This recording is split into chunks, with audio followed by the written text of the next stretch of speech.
Hello out there, I'm the oldest nerd. Today, Moya is about to be boarded by a peacekeeper marauder that is damaged. We find it was anticipated, and Crichton's idea was put into place to impersonate a peacekeeper captain and find out how a peacekeeper ship happened to be in uncharted space. The others reluctantly pose as prisoners again, recaptured by the captain and his lieutenant Aaron.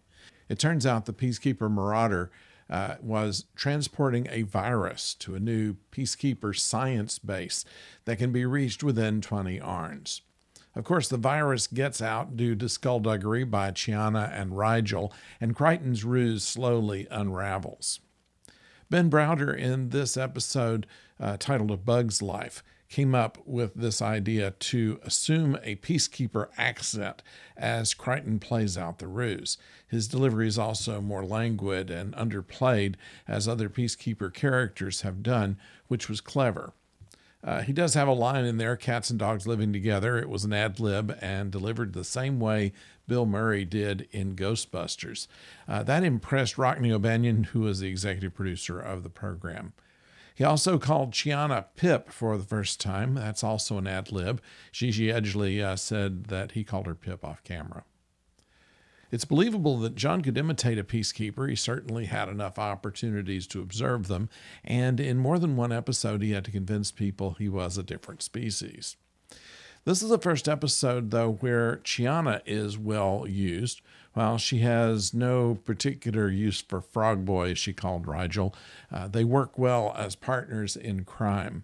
We also get more backstory on Aaron. She becomes a peacekeeper at 14, flew her first marauder at 16. It took that long for her to be able to reach the pedals, according to her account of that. She's taken with the peacekeeper marauder captain, who encourages her to join the special forces. Despite the fact that she'd be found out and executed, she entertains the notion it would be good to be with her own kind. The virus jumps from one person to another.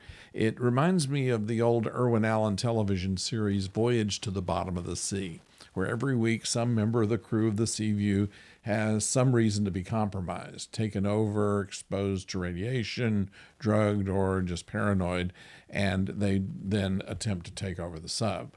This was a way to save money by not having to do any big special effects, or how to have to explain how some criminal could so easily board a top-secret project.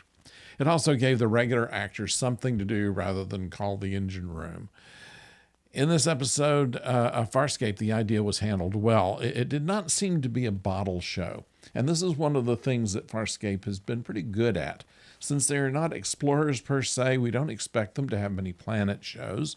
Moya is shown to be a big ship, and it's a rare situation that the crew are in the same place for long in any episode.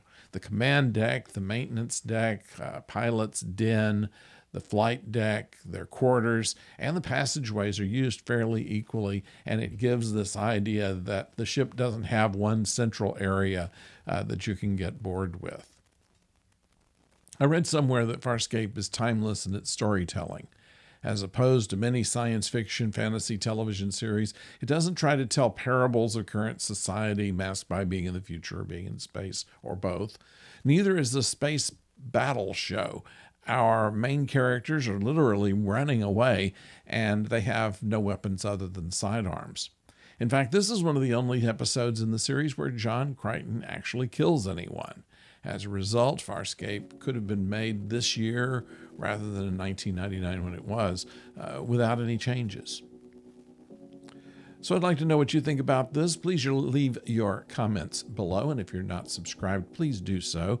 It's absolutely free, and it'll keep you informed of when we release new videos. Like on Thursday, when we'll join Professor O, who'll talk with us about Batman, the Michael Keaton version that's influenced all the following films. So I hope to see you there, and until then, don't go far.